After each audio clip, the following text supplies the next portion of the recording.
house is burning, but we're still sitting in the glow. Phones charged, lights on, pretending we don't know. But the forest is silent, the river's running low, and the flame on our plates is the strongest fire we throw. Put out the fire, put out the fire. Echoes and rise, this is your hour. 7 boundaries broken, the earth pushed past the line. Climate, land, species, fresh water, chemicals, nutrients, oceans in decline. Not danger, disaster in real time. Put out the fire, ooh, put out the fire. Metafoodians rise, this is your power. And here in India, one truth stands the same. Milk is not just milk, dairy feeds the flame. Cows and methane, fields and forests turn to grain. Politics, culture, carbon, all wired to the same chain. Every cup of curd is heat in the air, every block of butter is a forest repair. It's not a small habit, it's a planetary affair. Put out the fire, put out the fire. Echoes and rise, this is our hour. Energy fixes half the hurt, Dr. Rao made that clear.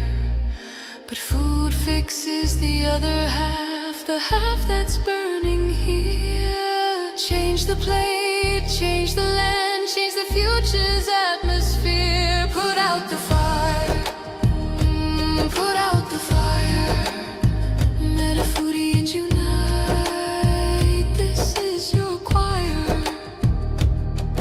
Every millet, every fruit, every sapseed, every bean is water on the wildfire of a world we've never seen.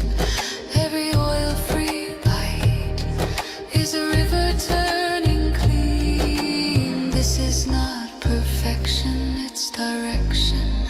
Not pressure, but protection. A week of choices can cool a generation. A company's courage can ignite a nation. Put out the fire, ooh, put out the fire. Echoes and rise, this is your hour. Metafoodians unite, Metafoodians ignite, sharing love in the metazone, lighting the path to a cooler home. Put out the fire, ooh, put out the fire. Together we rise, together we inspire.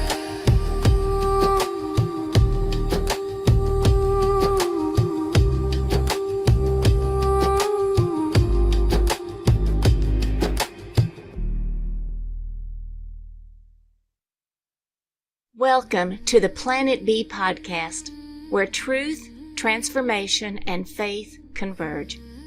Join us as we flip the script on ecological despair, guided by Dr. Sailesh Rao's vision for a compassionate, rewilded vegan world. Let's begin the journey to the greatest transformation in human history. Greetings, everyone, and welcome to episode 27 of the Planet B podcast, Codes for a Healthy Earth. Dr. Rao, this is going to be a good one. We are divinely blessed with the Codes for a Healthy Earth. It's the work of Dr. Shelley Ostroff and Jan Golding. They initially presented the codes to all of us, and we all signed on to it. And then, it was slightly modified over time, but it was basically the original contribution from them. It's a code for how do you create self-organized systems. and ensure the health of the planet. That's beautiful. So let's begin with the opening quote of chapter 27. That's Iroquois wisdom. In every deliberation, we must consider the impact of our decisions on the next 7 generations. That's the foresight of the Iroquois wisdom, which is to always think about generations to come in the future, as much as we can deduce what the impact would be. We have to take that into account before we make a decision. How would our systems change when our focus is back to the indigenous nations' way of looking ahead 7 generations? How would everything on this planet look differently from a systems perspective? Oh, very different, because we are now doing a lot of local optimization, local in time. It's just what can I get in the next quarter? How much can I grab right away? And that's what gets rewarded in the system. Okay, the system is designed around local optimization. And in fact, it's based on the idea that if someone looking out for themselves automatically looks out for the society that they are in. So this is what the father of capitalism said way back in the 16th century. So that people, when they look out for themselves, they look out for others. But maybe that's not working so well in this current generation. Yeah. This is Adam Smith in his book, The Wealth of Nations. He said that. But he was basically talking about enlightened self-interest. Hmm.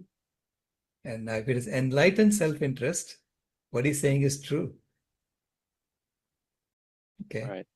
Because enlightened self-interest is looking out for others first.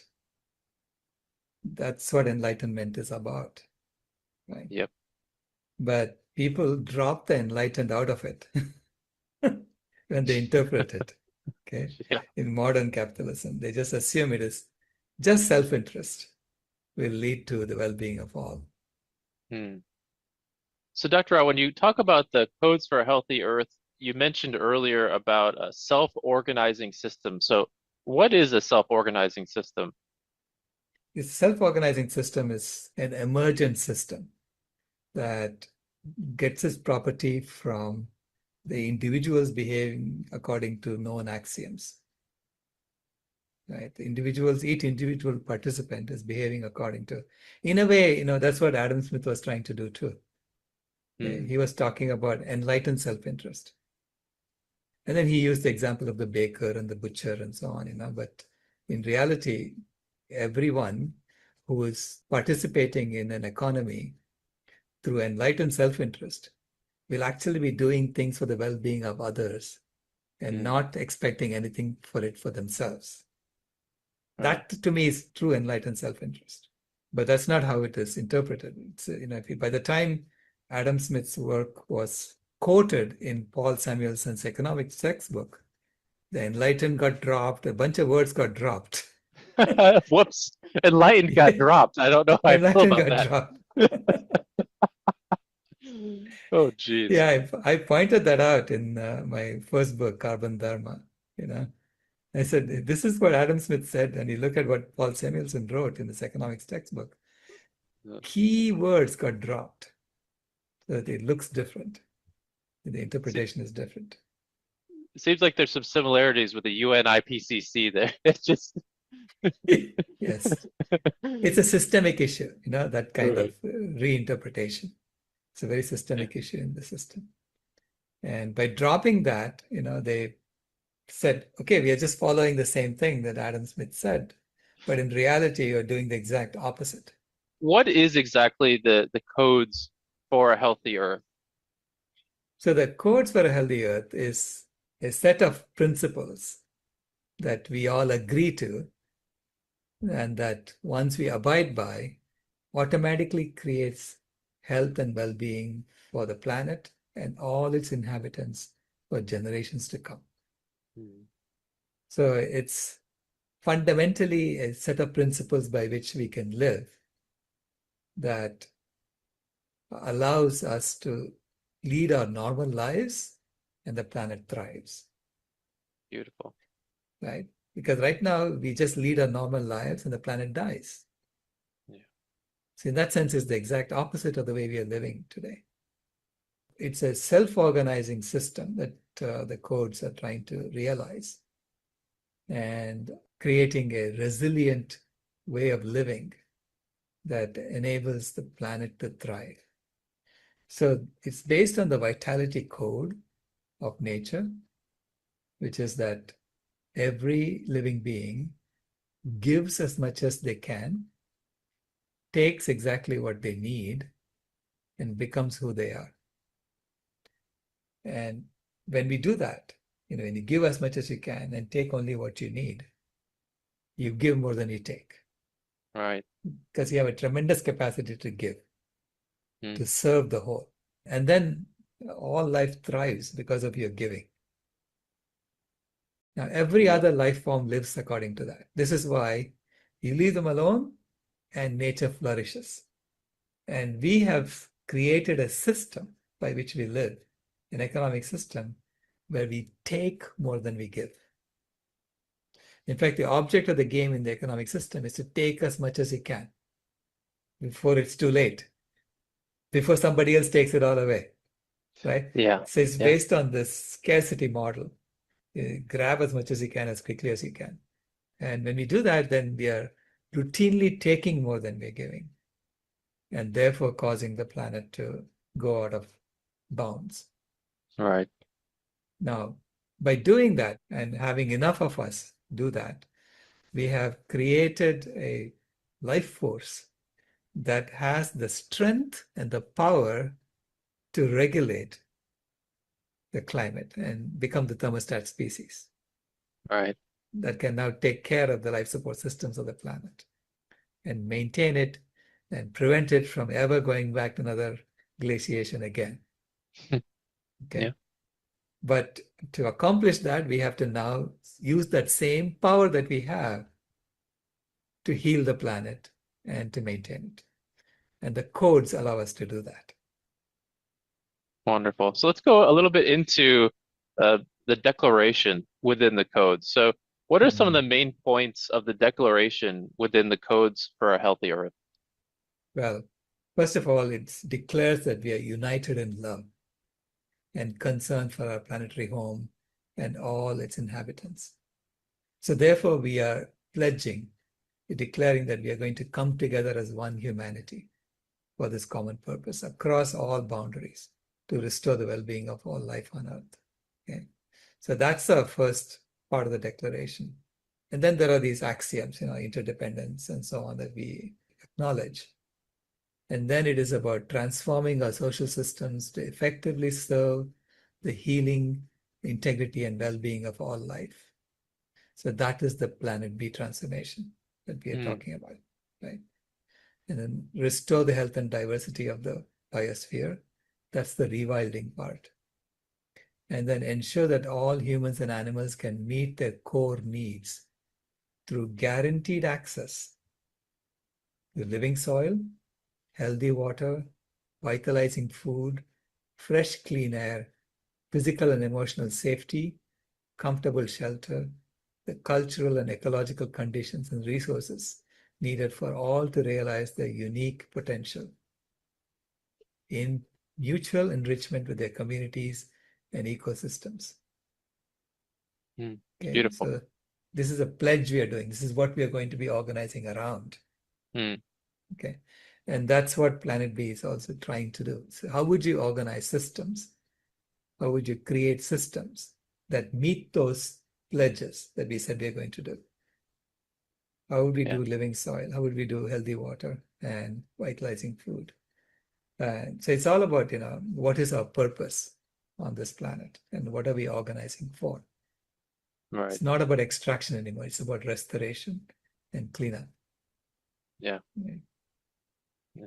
And then it also talks about the education system. It's about cultivating a shared whole system understanding of our collective challenges, existing solutions, and optimum healing pathways forward. So systems thinking, systems training should be in schools. Everyone should be thinking, along these lines. Everyone should be familiarized with how systems behave. Okay, that's how we coordinate our actions and we become so powerful as a species. And if we don't understand how systems work, we can be misled down the wrong path. It's true. Just on that point of the systems, I just remember as a young kid, something that a lot of the schools would do is the light bulb activity, where you'd have to wire, 5 or 6 Mm, switches, and then you turns it to the right light bulb. And I mean that stayed with me my entire life. And I think that's something mm. I did in like second or third grade with my grandpa. But it just Ah, shows that when you do that systems activity, it right, does really stay with you, and it highlights the importance of a system and how it functions really simply as well. So it right, is so right, it is right. so important. Yeah. Collective activities like that, getting kids involved in that right at the outset and understanding our strength as a Mm, species. You know, we are extremely powerful as a species, but with power comes responsibilities to show compassion to those who don't have that power. right. Yes, you can squash them, but is that what you want to do? Yeah. Right? Knowing our strength, we have to be much more restrained in using that strength. Yeah. That's so true. To be fair, humanity kind of got to understand our strength only about 30 years ago, Yeah. to a large extent, right? So now we have to figure out how to teach children that we have this awesome responsibility that we have to meet. Yeah. That's wonderful. And the fifth is to co-create a globally coordinated transition to a shared culture of peace, kindness, harmony in diversity, wisdom, integrity, accountability, collaboration, regeneration, and reverence for all of life. Mm. So that's the fifth declaration that we are signing on to, and we sign on to the codes. So now Yeah. let's go through the guiding principles, which I think are Mm, just so beautiful as a way. If we were to move in this direction as humanity, we would Planet B would be there tomorrow. So if you don't mind, right, let's share these one by one, the guiding principles of the codes for a healthy Earth. And the first is nonviolence in stewardship. right. Aspire to do no harm and to align our thoughts, words, and actions with that which is nourishing for the entire community of life. Second, protect, honor, and restore the foundations of life: earth, water, fire, air, climate, biodiversity, and the web of life. So it's really about the rewilding part, Hmm. about restoring the planet. Third, protect and honor indigenous peoples and their lands and integrate their counsel, wisdom, and knowledge systems in all sectors of human affairs. Because there are local knowledge, their local knowledge is invaluable Yeah. for all of us, to thrive. Because they know more about what's going on in their ecosystem than we would ever learn from a textbook. And they're waiting and willing and wanting to help. They're just Right? waiting to be asked. They are all waiting for us to wake up and realize that they have a treasure Right. there of knowledge, Yeah. that we can tap into. And last, ensure all decisions are based on the analysis of consequences to the health of the whole for the next 7 generations, and that human and non-human stakeholders are represented and taken into account. So I think we need to animal guardians, who are representing different sets of species and whose responsibility is to look out for their well-being. Hmm. Mm. If you want to go right into the next one, which is harmony in diversity. Yeah, harmony and diversity. Honor and heed the voices of marginalized groups in co-creating the way forward. Ensure the full protection and equality of girls and women in all social sectors. Develop our understanding about the essential and vitalizing nature of human and ecological diversity. Cultivate cultures of inclusivity that celebrate our life-enriching differences. And then acknowledge the deep layers of individual, cultural, and environmental trauma that we have undergone, and work to implement holistic healing and rehabilitation strategies that prioritize the most vulnerable communities, species, and ecosystems. So first address, those who have been harmed the most and heal them and help them come back. So this is how would you allocate resources is what this comes down to. Mm. So in that sense, if I look at the species level, it's all the species that are on the brink of extinction that we need to try and bring back. Right. Right. And then among human beings is those who have been oppressed the most that we have to bring back first. That will be the indigenous communities who have been colonized and whose lands have been taken away from them, who have been displaced. They are the ones who need help first. Yeah.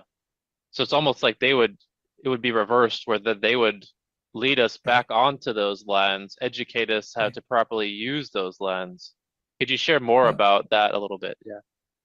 Yeah, you have to go and ask them, knowing what you know, how would we Right. restore this area, Right. right? What used to be here? Tell us your stories. So we have to start a deep listening process with Mm. the indigenous communities around the world. I mean, our society has the technology to help, right? But the technology has to be deployed in alignment with what they're saying should happen in that Right. area. Yeah.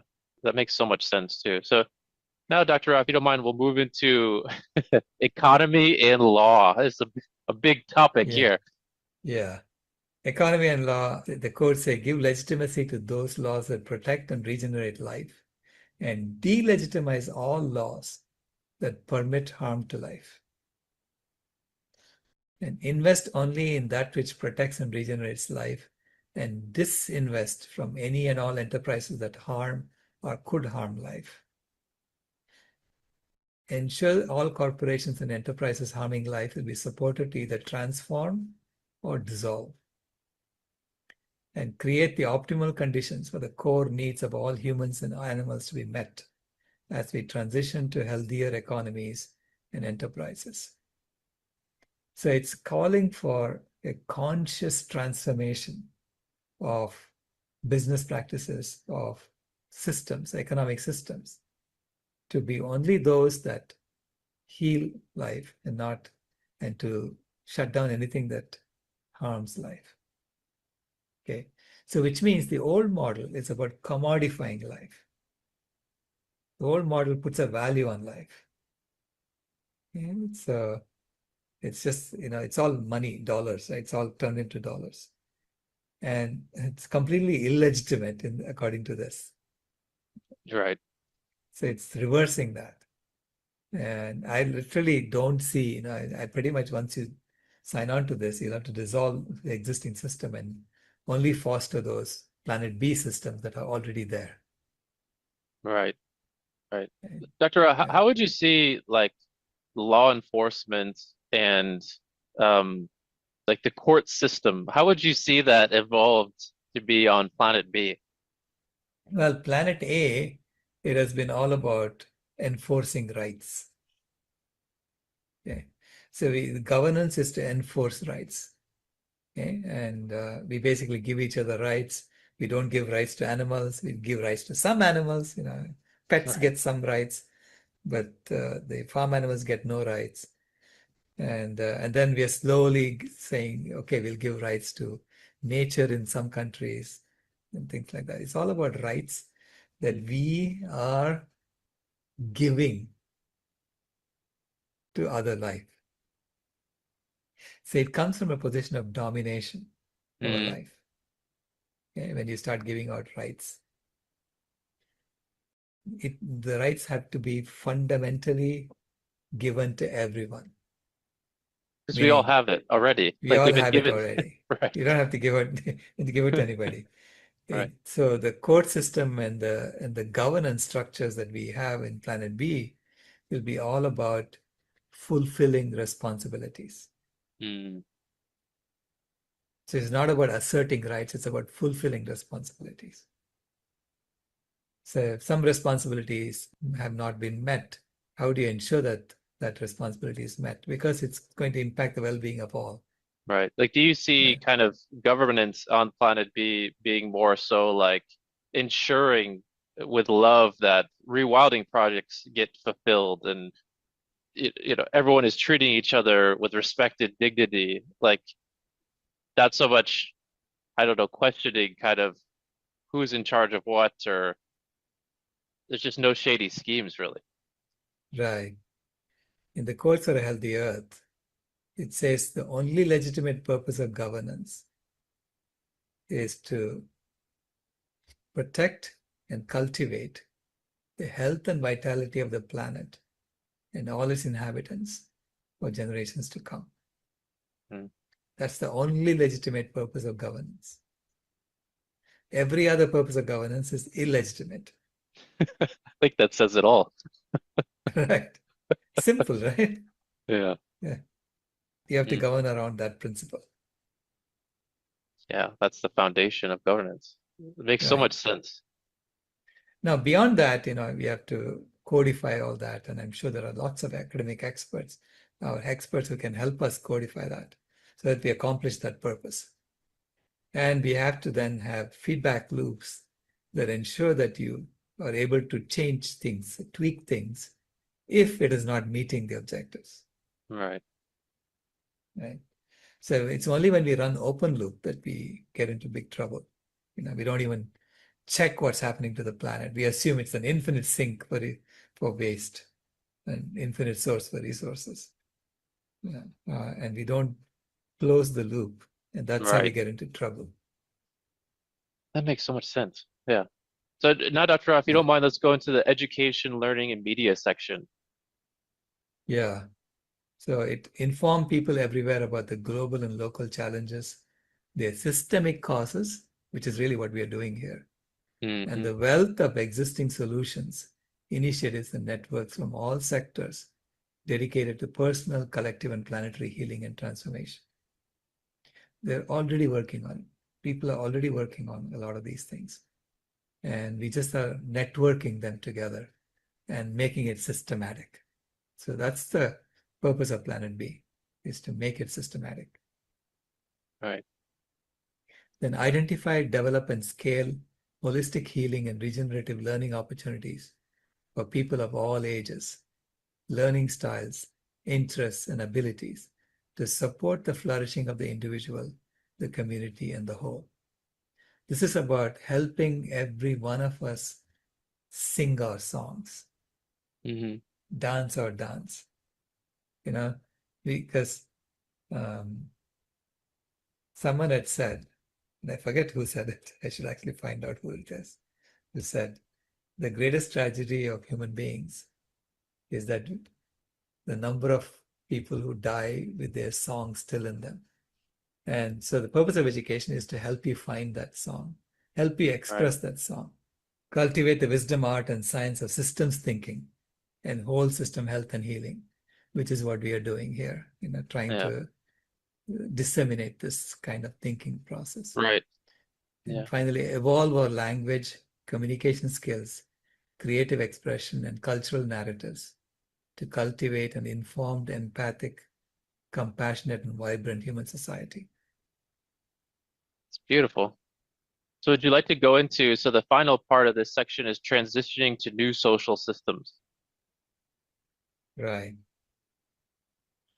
Ensure that people in positions of leadership are skilled in applying the principles of whole system health and healing and fully embody the values of integrity, courage, compassion, wisdom, commitment, service, expertise, and dedication to the good of the whole. So elevate those who are generous, elevate those who are compassionate. Um, it's not about, how much can you grab, and because, as I said, the system fundamentally on planet A rewards those who are selfish and greedy. Yeah. So you need to reward those, or you need to give more power to those who are selfless and generous and compassionate. Absolutely. Initiate evolving online platforms to learn, gather, refine, and disseminate the best existing innovative laws, policies, and practices for whole system health and healing in all sectors, and to design pathways for their swift worldwide adoption and implementation according to local needs and conditions. Again, it is not one size fits all, right? So it has to be a subsidiary approach, meaning assume that the local people know better than the person sitting in a central place. Yeah. So decisions are made as much as possible, as locally as possible. It's only when decisions cannot be made at that level because it impacts a lot of localities that it comes to a higher hierarchy. Which is kind So of the bottom up approach, which you mentioned a lot of. correct, Yeah. correct. Align technology and scientific advancement to serve whole system health and healing. Again, I mean, AI is a very productivity enhancement tool. But what is it deployed for? Right.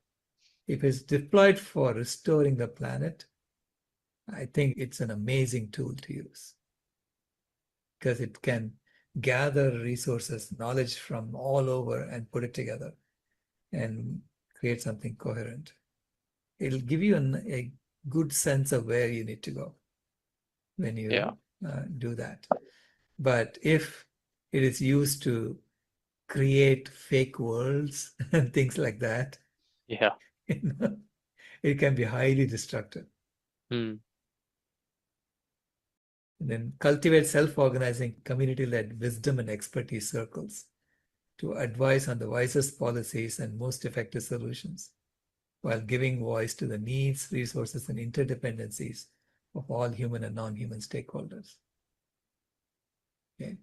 So basically, we have to have wisdom councils that would make collective decisions together.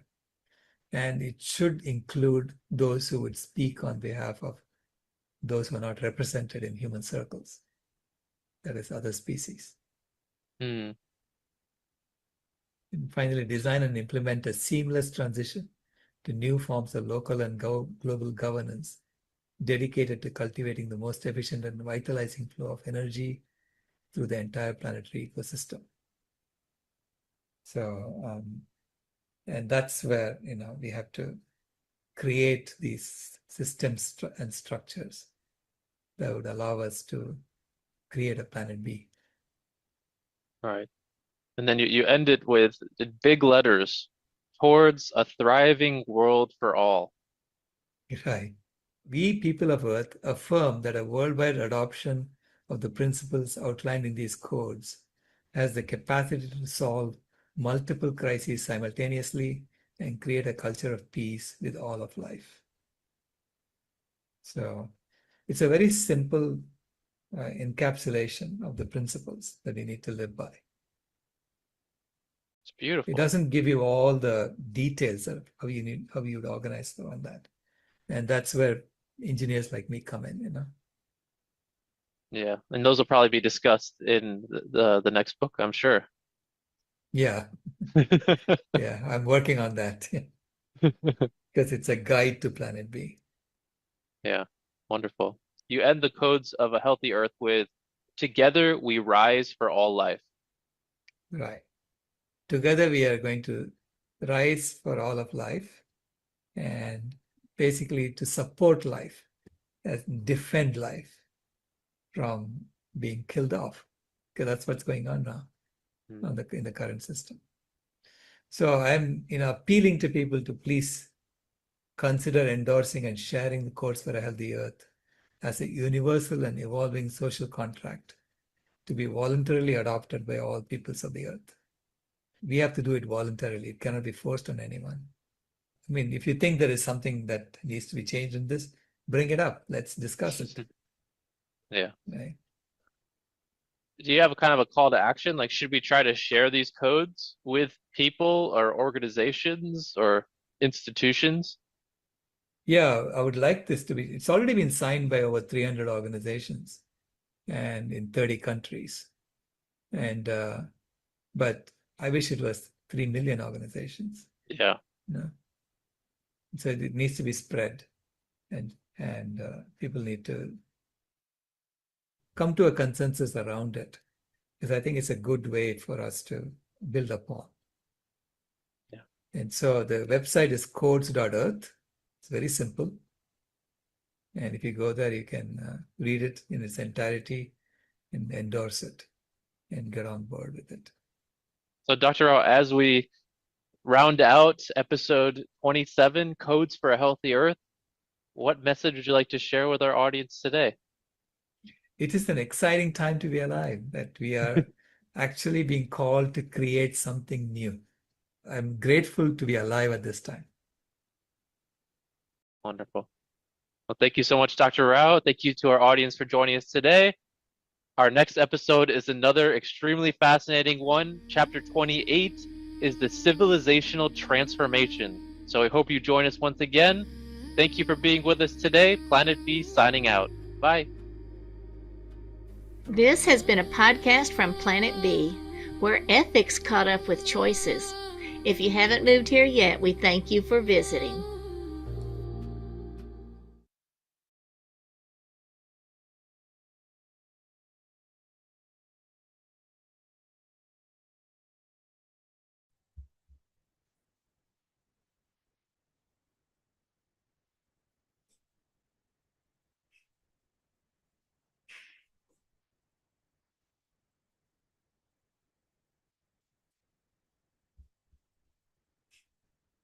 Any questions, discussions around this?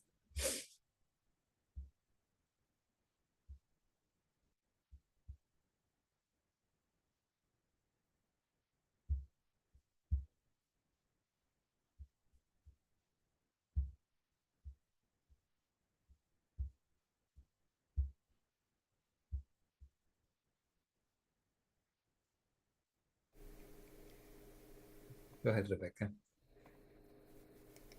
I guess I'll start it off while people are thinking. I'm thinking, is the idea to get people's mind around this first? Because how to begin, Right. don't know. But the idea is to let people know that there are people who believe that we can live a better way. Yeah. It's just principles that you can organize society around and governance around. It's I mean, the codes are um, like posting on in your neighborhood, children around, so please don't drive too fast. So, right, the equivalent of that. But then implementing it is like putting speed bumps in the road so that you don't really go fast. Okay. So it's making it harder and harder for you to do the wrong things according to what we agreed to. Okay. If that helps in making that analogy. Yeah.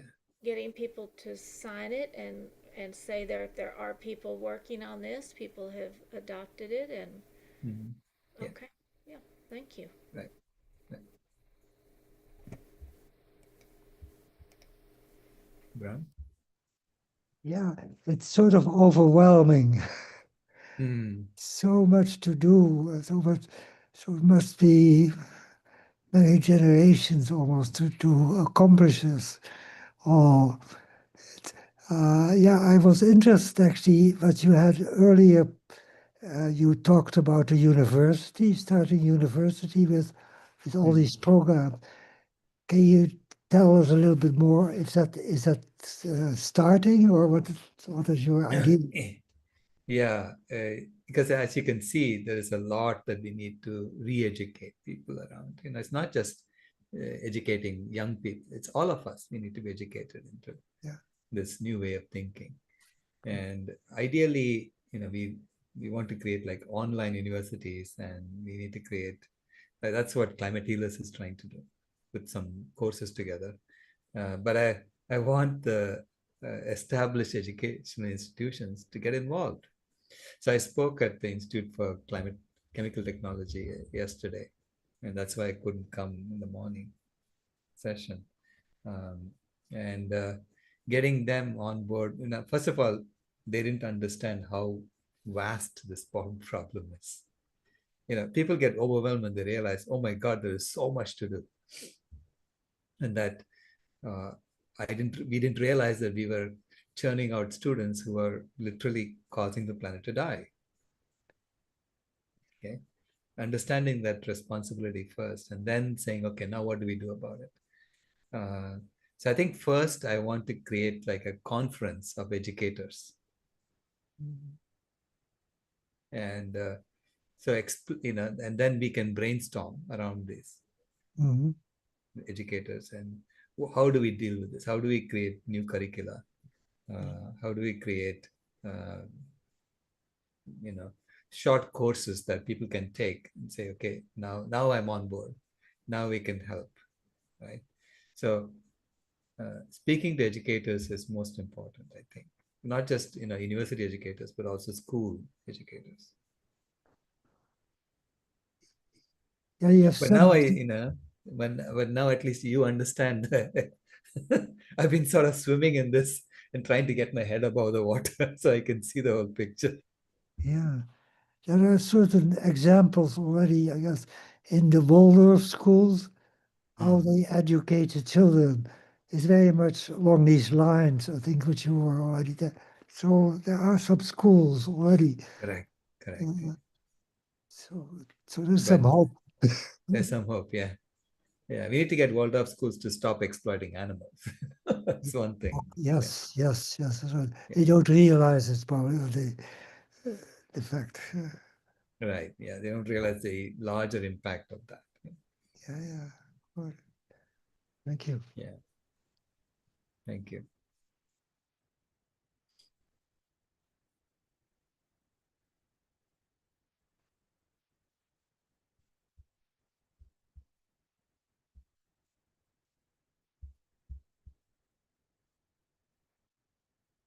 I hope everyone is thinking.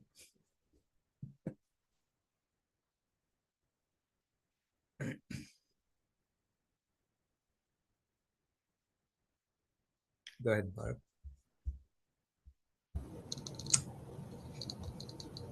Well, I'm just going to say that I had computer issues and I didn't get into this until about 11 or 12 minutes in. So I know I missed some of the really good parts in the beginning and the foundational parts. I just, so that's one of the reasons I don't have a question tonight. It's like, well, I have to see the whole thing first before I can say anything. Mm-hmm. It seems really interesting though. It seems like the way to go to have everybody start out in a peaceful mode and know what the principles are and practice those ideas in their lives, start getting used to those ideas in their lives while they're still on this planet A that's like the opposite. And then I'm really glad that we are going to get some schools involved. That sounds terrific. So I'll be quiet since I have nothing to add, and let some other people ask some questions. Okay, thank you. Okay, I just want to say one thing. You were talking about thinking, and I know Thich Nhat Hanh, as I said, that thinking is overrated. Okay, So it's more the heart or so, or whatever it is. right. So See, that's when we are engaged in rewilding work and we work together to do that, yeah, automatically it comes from the heart. It's about restoring the planet, it's restoring the wildlife. So it's a heart-centered work automatically. yeah. Now it's interesting what you said earlier that we use only 15% or so of our brain. So there's a lot of space which we could use. Yeah, unused. Yeah. Right. Thank you. Thank you. I was going to say he could stay on if he wanted to, but I'll have this question for you. Isn't a lot of what some of these animal activists are doing and what Dr. Ort and Beneke are doing, some of these things like the nonviolence and stewardship, aspire to do no harm. I mean, we vegans are right in there trying to do no Right. harm. I mean, Right. sometimes we need to do better with people, but we're trying that. And protect and honor indigenous peoples. I mean, a lot of us are very aware and trying to become more aware of what's going on there. So I think some of these, at least, are already being done. Yeah. Definitely. Definitely. It's just codifying it. Codifying it and saying, okay, let's all agree that this is really what we are all about. Right? And then saying, okay, now that we've codified it and we've all agreed to it, now let's create structures to implement it. Okay. Well, you have a lot of people who are in agreement about not harming animals, but you can't codify it until, yeah, I suppose even on Planet A, you can get some rules and laws done. But it's not till the whole society or the majority of the society agrees that that's part of their code of living. Right. I don't think. No, I mean, what are the minimum set of things we need to do to put these codes into action? You know, what we so that's the next step. So that's what the civilizational transformation is about. And talking about, okay, how do we put these codes into action? How do we create education systems, food distribution support systems, economic systems that implement these codes? Right? I mean, it's all well and good to say everyone should have access to healthy soil and vitalizing food. But what does it mean in practice? How do you implement that in practice? Okay, so you can't have an economic system that says, people have to be hungry in order to do work that they wouldn't do otherwise, and still sign on to the codes. Right? So it has to be a hungerless society in which basic needs are met automatically. So then how do you create that? So that's food healers. It becomes like, okay, I'm saying if you sign on to the codes, help us with food healers. It follows on, right? So these are like codes for living. These are ethics that we all agree on. They're kind of all spelled out instead of like in the Quran or in the Bible or in the vegan Bible or whatever. Right. They're all spelled out. And then maybe a group like the Founding Mothers Movement and some other groups that are wanting to change the laws will agree that these are the codes that we're going to try to. Yeah. It may be good to bring the codes to the Founding Mothers and see if they would endorse it. Then that becomes the platform that they begin with, and then they implement around that. Yeah. Right? And didn't Chief Phil Lane have something just this last summer where they had some codes or an agreement that people signed, a statement of healthy earth? Trying to remember what that was. Well, what I'm getting at is, I bet there are maybe there are other groups that are on this same path. Right. And so this would maybe pull them all in together. Correct. This is also based on a lot of other declarations that have happened before. So they acknowledge that, I see. Okay. Just putting it all together, saying, okay, these people acknowledge this, they've had this declaration, they've had this declaration. Now we want something that everyone can kind of agree to, right? Yes. Okay. And that's how the codes were synthesized. Okay. Thank you. That sounds great.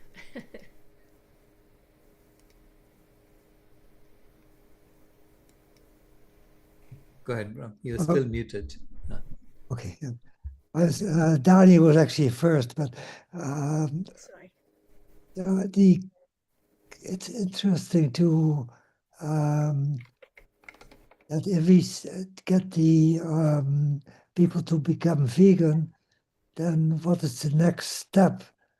Actually, it's such an important thing to start that. Then we have the challenge of doing the other things which are needed. So it will be naturally to start to clean up. So there's probably a long process afterwards, but we are right. We can't expect it directly to be heaven on earth. It will take a long time. So before we can clean up. It takes years or decades. I don't know. Right. So I mean, we're just systematizing it, right? So we're saying, okay, to get there as quickly as possible, you need to do it systematically. So first you have to change the purpose of the governance, and then you have to change what your goals are. You have to change the axioms that you live by. So you should have conscious axioms as opposed to unconscious myths that we are living by. So it's like saying, okay, everything that we have inherited, it has these structures, and this is why you have these pathologies on the planet. Now, if you want to correct for those pathologies, and which we do because we want to survive on this planet and thrive, then you have to build this planet be systematically with the conscious axioms that we agree to, codes that we live by, just this one, and then the proper objective functions for the system. And then you design the system around it. So you have to design food systems, you have to design economic systems, all of that around these three that you built on, that you have agreed to, right?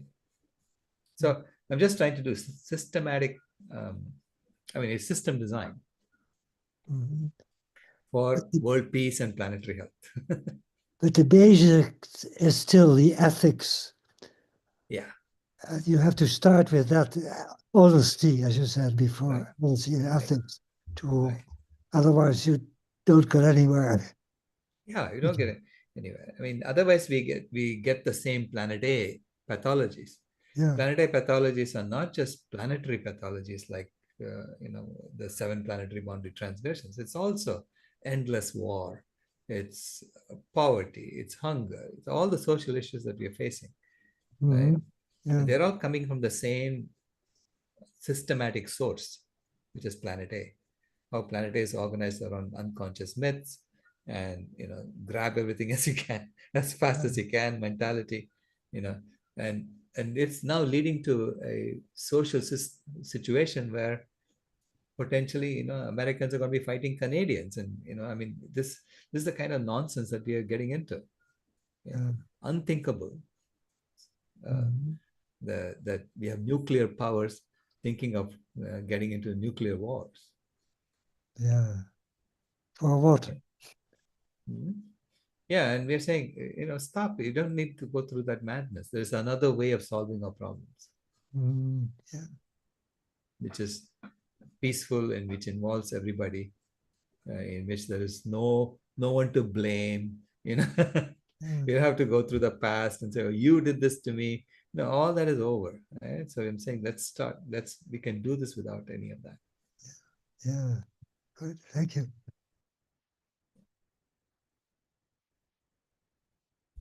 Danny? I have a question from Michael. It says, what's the largest scale that the codes for a healthy earth have been collectively agreed upon with policies and local government or community living by them? Any eco villages? Any models around the world trying to or who are showing proof of what comes from everyone agreeing and warring? I don't get this word. Working of holistic principles. Could it be codes for a healthy earth or other similar social contract? Does that make sense to you? Yeah, well, codes are kind of new. It's like a synthesis of everything that's come before, and it was adopted, I think, I think she proposed it first in 2019, and formally everyone adopted it around 2021. So if you say offhand, is there a codes community that I can go and observe? I don't know if anyone has said, we are a codes community, but portions of it have been observed in lots of places, like Sadhana Forest. Sadhana Forest has, I think, almost everything except maybe the distributed participatory governance type structures. They're not there yet. Aviram says, right now it's a dictatorship. Thank you. Yeah. Brittany? I think you were saying something about how about the grabbing up of resources, how it's not good, but I still kind of think in terms of rather than saying one way is good, one way is bad, to see everything as having good and bad, and maybe in some direction, it's not like what is happening, but the application. So it could be good or bad based off of the context. So for the grabbing, wouldn't it? I see it might be helpful if it's for maybe resources that are being destructive, like to the environment or something, and transitioning it as quickly as possible and as much as possible to what's good. So wouldn't it make sense to take, see kind of the skills that we have and see maybe it's not the skill that's the issue, but or the action, but the direction it's being put in, and maybe see how we can like transition into some application that can work better. Because I just to remove everything saying, hey, this is bad, let's not do it, it's like maybe it's taking away everything where it could be good.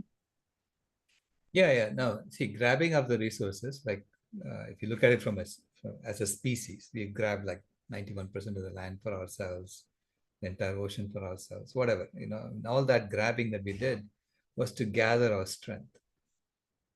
And so now we know we have planetary scale impact. And so now we have to transition to something that restores the 22 different, crises that we're facing today. Yeah, we have to start, making progress on those crises with what we have acquired, and so redeploy it for that purpose. That's what I mean. You cannot continue grabbing because you're going to see all these crises get worse and worse and worse. People grab the resources to keep it away from others that are going to do something destructive with it. And if you don't grab those resources, then someone else who is going to be destructive is going to. So isn't it going to be better to try to grab those resources to try to protect and preserve it? Yeah, rather than everyone let it be? who's grabbing is going to say, I'm doing it for that purpose. And that's how I get into this mess. So dropping that enlightened part of enlightened self-interest is why we are in trouble. Well, I've seen it where when people don't grab the resources and just keep it out there, then eventually it does end up being taken. And once it's taken, then it's very hard to get that back and bring it back to, say, a public domain where people aren't going to destroy it. You know what I'm saying? Yeah, take a look at Eleanor Ostrom's work on the commons. And she actually showed that a lot of indigenous communities knew how to do this without grabbing stuff everywhere, right? And so they knew how to manage the commons. There's what's it called? A lot of these movements where, like the land back movement, where they're giving back land to indigenous so that they could manage it better. So wouldn't it, is that going to be problematic where you're assigning property, even public property, to being under, in, under responsibility, those are going to try to help it along. No, look, like in Greenland, for instance, I was listening to this Inuit woman speaking about Greenland, and she said, Greenland, nobody owns anything. Nobody owns that land. She said, they're all caretakers. So they're being given a parcel that they can build things on. It's a caretaker, but they don't own it. So there are no fences. Okay. Yeah, but Greenland is a part of Denmark, so it's already owned and taken. That's kind of like how Switzerland says the capital of our country isn't a capital. We can't be above anyone else, No, Brittany, I mean, Greenland is, they have an agreement with Denmark that it's like they're part of Denmark, but it's sort of autonomous. They're even thinking about independence. But then if they're independent, I'm sure somebody's going to come and swallow them. That's what they're scared of. That's why they're maintaining their allegiance with Denmark, because they think Denmark is more benign. And Denmark is also giving them free education and free healthcare, okay, which is what they want. That's exactly it. I mean, Antarctica, once that, people are going to try to grab that one, and they'll try to grab the Arctic and this and that, Yeah, so you have the mindset of, we own things is what needs to change, right? You don't own anything. Yeah, I think it's more like who is in who's owning it, but I think Barb had a question.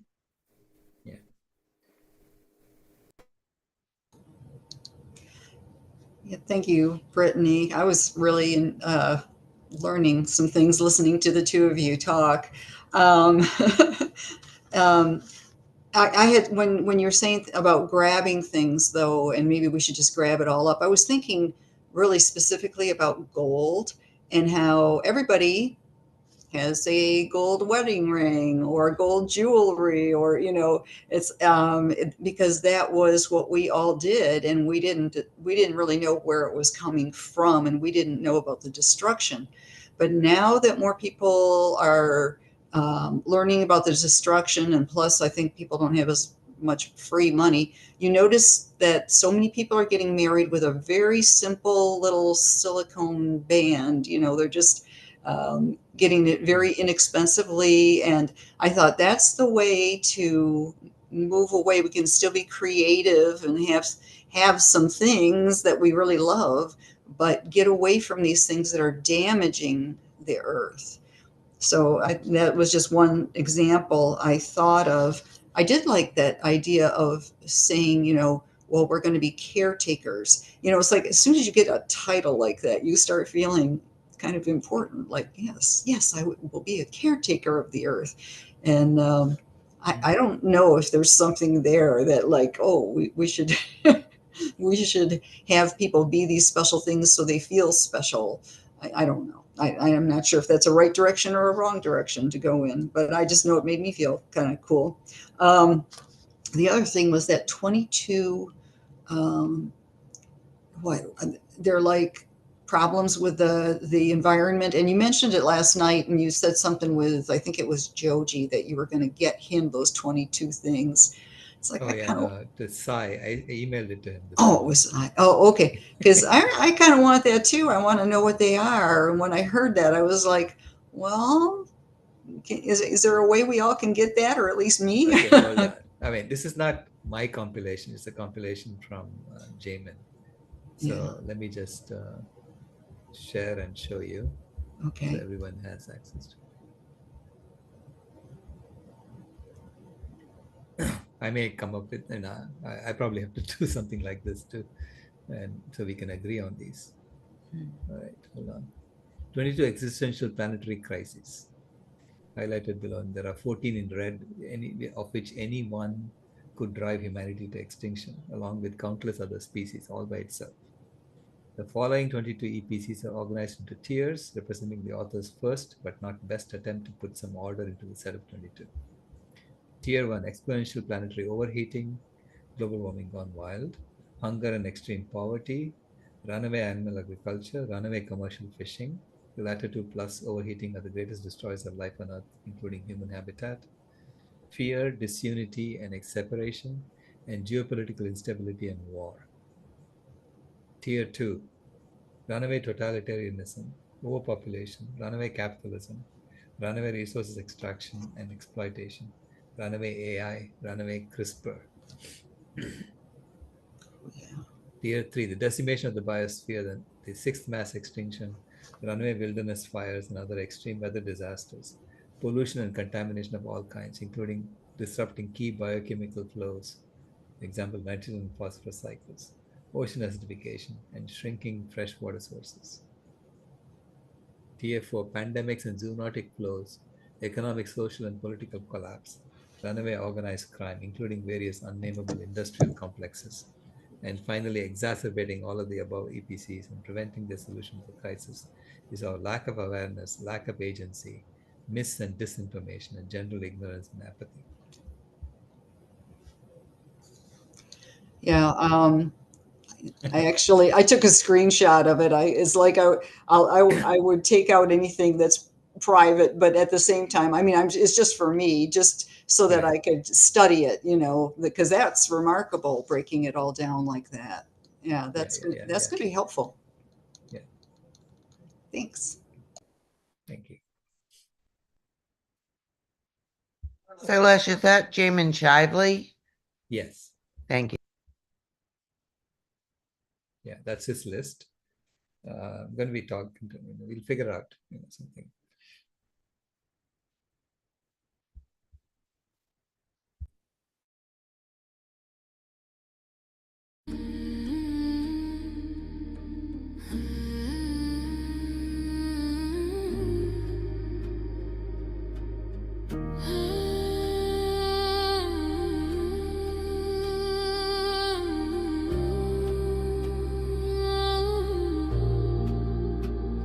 The house is burning, but we're still sitting in the glow. Phones charged, lights on, pretending we don't know. But the forest is silent, the river's running low, and the flame on our plates is the strongest fire we throw. Put out the fire, put out the fire. Echoes and rise, this is your hour. 7 boundaries broken, the earth pushed past the line. Climate, land, species, fresh water, chemicals, nutrients, oceans in decline. Not danger, disaster in real time.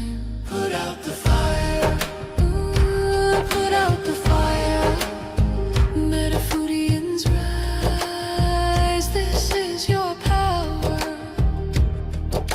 And here in India, one truth stands the same.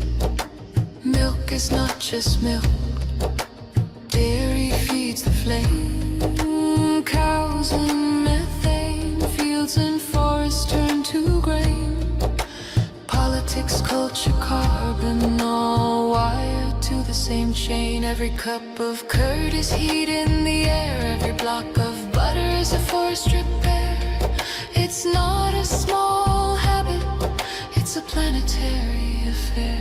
Put out the fire, put out the fire. Echoes and rise, this is our hour.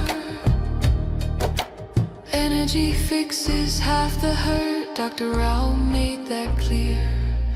But food fixes the other half, the half that's burning here. Change the plate, change the land, change the future's atmosphere. Put out the fire, put out the fire. Metaphorians unite, this is your choir. Every millet, every fruit, every sapseed, every bean is water on the wildfire of a world we've never seen.